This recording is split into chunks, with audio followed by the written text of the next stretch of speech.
Olá, meus queridos! Bem-vindos a essa terceira parte do podcast com o Sérgio Azambi. Nessa terceira parte da entrevista, o Sérgio fala um pouco mais sobre os solis e sobre os projetos paralelos. Vem, que está imperdível! Com vocês, Sérgio Azambi. Essa é verdade. Também tem. Como é que vocês fazem para manter esse vínculo de vocês na vida, de vocês com vocês mesmos? O bom da banda é que a gente se conhece já há muito tempo, já estudamos juntos no colégio, então assim, tem essa amizade, então isso facilita muitas coisas. Uhum. Então a gente já tem uma certa conexão. Então, por exemplo, quando eu toco com o Ricardo, basta olhar para ele uma convenção, alguma coisa, ele já sabe o que eu vou fazer, eu já sei o que ele vai fazer. Então, assim, a gente tem esse feeling, né? E o guitarrista também, que é o Marco Lupinho, Uhum. Marquinhos, a gente tem esse feeling. Olha para ele, ele já sabe o que eu vou fazer, eu já sei o que ele vai fazer, entendeu? Então, e às vezes a gente propõe uma experiência, olha, vamos nessa parte aqui, vamos tentar desse jeito, vamos mudar aqui um pouquinho, coisa e tal. Então todo mundo tem essa mente aberta, ninguém tem aquela coisa, não quero que deixe. Todo mundo mente aberta, então, tranquilo. Isso ajuda, né? E apresentações na época, vocês costumavam fazer? A gente andou fazendo algumas apresentações, mas depois que a gente ficou sem o baixista, né? A gente tentou um outro baixista, que foi bastante difícil, mas com ele tivemos que mudar um pouquinho o som, algumas características e tal, porque o baixista, o Cláudio Hamilton, ele era um cara assim, focado no rock progressivo. Uhum. Né? E a gente, quando conseguiu um novo baixista, que foi o Jonathan ele era mais assim, um baixista de soul, coisa e tal. Então, quando a gente apresentou as músicas para ele, foi meio que uma coisa meio choque para ele. Ele não estava acostumado com aqueles tempos quebrados, aquelas coisas diferentes. E aí ele falava assim pra gente, pô, mas vem cá, é desse jeito? É desse jeito, João. Cara, vocês são loucos, meu, que isso?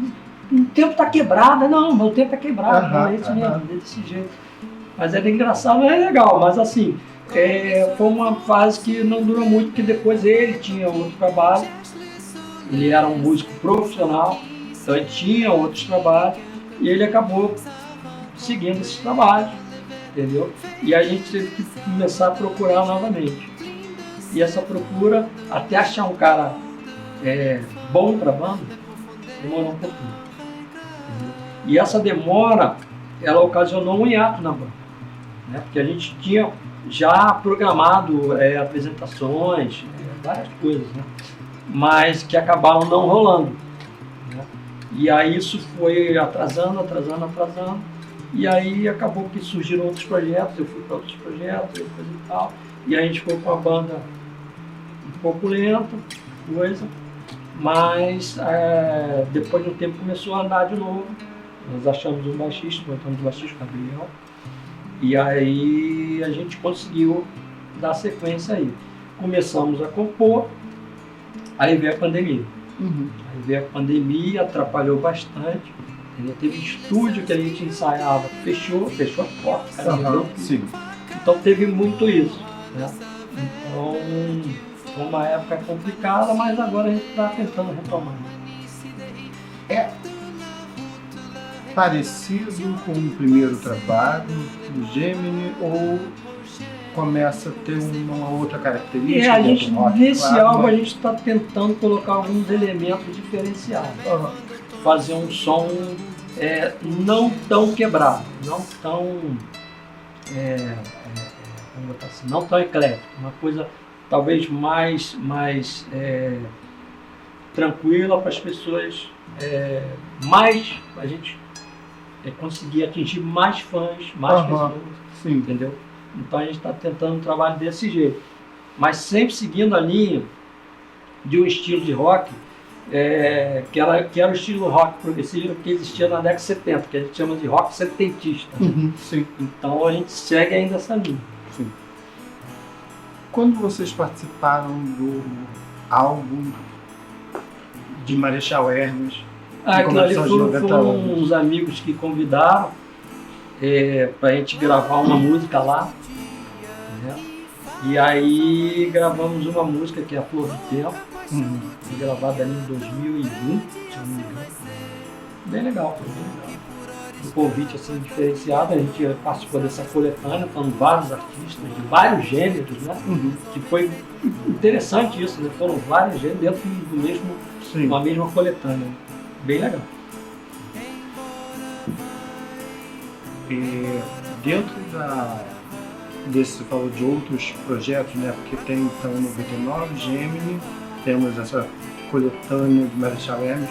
E nesse momento, como que, além da banda Solis, você foi caminhando para até chegar de volta, você ter de novo esse trabalho com a banda? Como é que você se organizou? Você teve outras que fizeram parte assim, que você... Eu tenho um amigo meu, que a gente já tocou junto, e a gente costumava de vez em quando se reunir só para tocar Iron Maiden. Só Iron Maiden, mais nada. Né? Então a gente se reunia para tocar, coisa e tal. Então de vez em quando a gente via com essa. Só que surgiu uma ideia da gente fazer músicas próprias. Né? Assim. Então a gente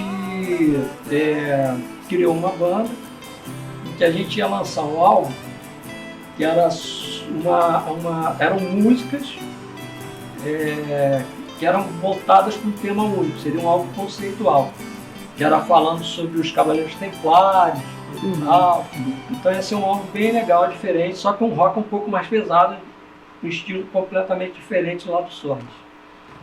E a gente começou a compor, estava indo bem o trabalho. Só que nós tivemos um amigo nosso que ele teve um tumor cerebral. Que foi o Robson, né? E um outro amigo nosso foi o Ronaldo, que também teve um câncer muito agressivo no intestino, se não me engano. E ele mal conseguiu fazer o tratamento e não resistiu. E aí veio a falecer. Então, isso aí meio que brecou o projeto. E aí acabou que o projeto não foi adiante. E eu formei também uma outra banda, que a gente colocou o nome de Rosenrot, com outros amigos que eu conheci. Então era um guitarrista que tocava teclado, mais uma vocalista que é a Marcela, e tinha um outro guitarrista, e eles estavam precisando de baterista, de um baixista. Aí estavam precisando de um baterista, né? Aí eu marquei um dia, vamos lá ensaiar, coisa e tal, me passa aí umas músicas aí, me passaram umas 4, 5 músicas, escutei, aí fomos pro estúdio, aí pra surpresa deles eu toquei todas elas no mesmo dia.